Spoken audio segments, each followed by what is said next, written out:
মাই YouTube channel Tanmoy Puja vlog. তো আজকে ফের একটা নতুন ভিডিও নিয়ে চলে এসেছি তোমাদের কাছে। তো আজকে ভিডিওটা কি নিয়ে হচ্ছে সেটা ভিডিওর থাম্বনেল থেকে অবশ্যই বুঝতে পেরে গেছো। তো আজকে ভিডিওটা হচ্ছে সরস্বতী পুজো নিয়ে, মানে সরস্বতী পুজো স্পেশাল। তো যেহেতু এবছরে সরস্বতী পুজো এবং ভ্যালেন্টাইন্স ডে একই দিনে পড়েছে, তাই তোমরা যারা কাপুরা ভাবছো যে নিজের পার্টনার কিংবা বন্ধু বান্ধবকে নিয়ে কোনো কাছাকাছি পার্কে যাবে, এমন কোনো পার্কে যেখানে নির্দ্বিধায় ঘুরতে পারবে, ভালোভাবে টাইম স্পেন্ড করতে পারবে, তো সেই জন্য তোমাদের জন্য আমি এরকম কয়েকটি কাছাকাছি কাপল ফ্রেন্ডলি পার্কের খোঁজ দেবো এই ভিডিওর মাধ্যমে। তাই তোমরা ভিডিওটা পুরোটা শুরু থেকে শেষ পর্যন্ত দেখতে থাকো। তো আজকে আমরা কি কি পার্কে তোমাদের কাছে তুলে ধরছি যা তোমরা এই ভিডিওতে দেখতে পাবে। তো অনেকগুলোই পার্কের খোঁজ দেবো আজকে, তো ভিডিওটা স্কিপ না করে পুরোটা দেখবে। তোমাদের আশা করি তোমাদের পছন্দ মতো কোনো না কোনো জায়গা পেয়ে যাবে। তো সবার প্রথমে আমরা চলে এসেছি গোবরঝুড়ি পার্কে।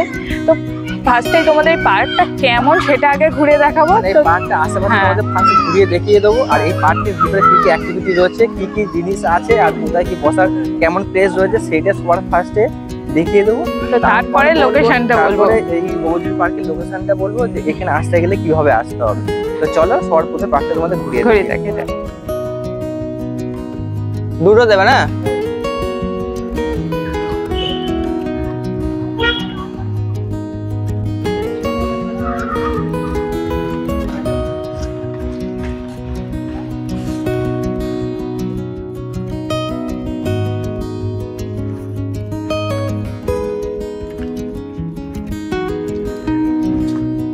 চলো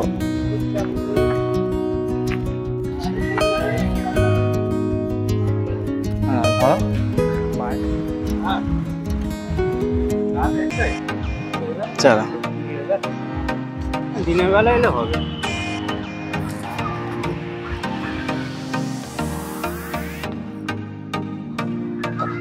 অনেকদিন পরে এলাম, গাছগুলো কেটে দিয়েছে না?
সরস্বতী পুজোয় আমরাও যখন ছোট ছিলাম তো আমরাও তো বাড়ি থেকে লুকিয়ে ছড়িয়ে বেরোতাম, তো বেশি দূরে যেতে পারতাম না। বাড়ির কাছাকাছি এই একটাই পার্ক ছিল, সেটা হচ্ছে এই গোবরঝুড়ি। তো আমরা তখন এই ছোটবেলায় অল্প সময়ের জন্য ঘোরার জন্য এখানেই চলে আসতাম, আর এখানে এসে বেশ ভালোই লাগতো, ঘুরে যেতাম। তো সরস্বতী পুজোয় যারা ভাবছো যে কোথায় ঘুরতে যাবে কাপেলরা, তো তোমরা চাইলে এই গোবরঝুড়ি পার্কে এসে ঘুরে যেতে পারো। তো তোমাদের একটু নিরিবিলিতে, হ্যাঁ কাছাকাছির মধ্যে পার্টনারের সঙ্গে টাইম কাটানোর জন্য একটা ভালোই জায়গা। ফার্স্ট প্রেম কিন্তু এই গোবরঝুড়ি দিয়ে সবার কিন্তু শুরু হয় এই লোকালের মধ্যে। মানে যাদের বাড়ির কাছাকাছি এই পার্কটা পড়ে তো তারা বেশিরভাগই সবাই আশা দিয়ে কিন্তু তার প্রেমটা শুরু করে, এখানে এসেই প্রেমের শুরু। তো এবার আমরা চলে এসেছি পূজালী নেতাজি পার্কে। তো সবার প্রথমে তোমাদের পূজালী নেতাজি পার্কে আশেপাশের ভিউটা দেখাবো, পার্কটা কেমন, কতটা সুন্দর আর কতটা এলাকা নিয়ে বিস্তৃত। তারপর তোমাদের বলবো যে এই নেতাজি পার্কে আসতে গেলে কিভাবে আসতে হবে। তো চলো সবার প্রথমে তোমাদের নেতাজি পার্কে আশেপাশে ঘুরে দেখিয়ে। তো এই পার্কে ঢোকার জন্য মাত্র 10 টাকা প্রবেশ মূল্য লাগে। 10 টাকা প্রবেশ মূল্য দিয়ে তোমরা এই পার্কের আনন্দ উপভোগ করতে পারো।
এরপর আমরা চলে এলাম রায়পুর রিভার সাইডে। রায়পুর বাস স্ট্যান্ড থেকে কিছুটা এগিয়ে বাঁ দিকে গেলেই পড়বে রায়পুর রিভার সাইড। এই রাস্তার ধার বরাবর পুরোটাই হচ্ছে রায়পুর রিভার সাইড। এখান থেকে রাস্তার দুপাশে বসে নদীর মিষ্টি হাওয়া খাওয়ার জন্য বসার সিট করা রয়েছে অসংখ্য। এখানে প্রচুর দোকান পাবেন খাবার জন্য। এই রাস্তা নদীর ধার বরাবর সোজা এগিয়ে গিয়ে মিশেছে ফলতা পুলিশ স্টেশনে। তো চলো তোমাদের রায়পুরে আশেপাশটা ঘুরে দেখাই।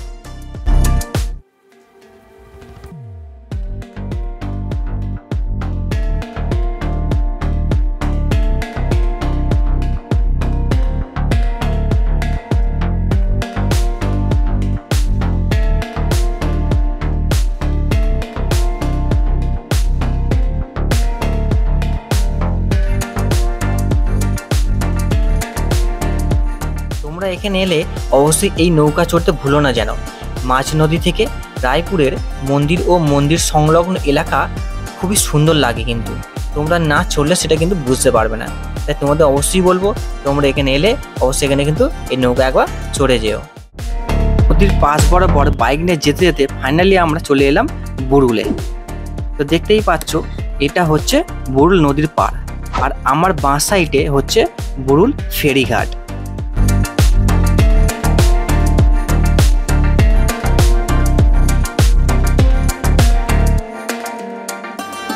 ফেরিঘাট বেশি দিনের নয়, অল্প কয়েক বছর আগেই তৈরি হয়েছে।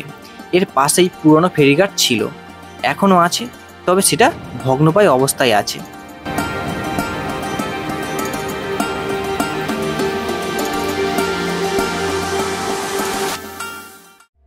এই 4টি পার্কের মধ্যে কোন পার্কটা তোমাদের সবচেয়ে ভালো লেগেছে এবং কোন পার্কে তোমরা অলরেডি ঘুরে এসেছো তোমরা অবশ্যই কিন্তু কমেন্ট বক্সে কিন্তু কমেন্ট করে জানিও।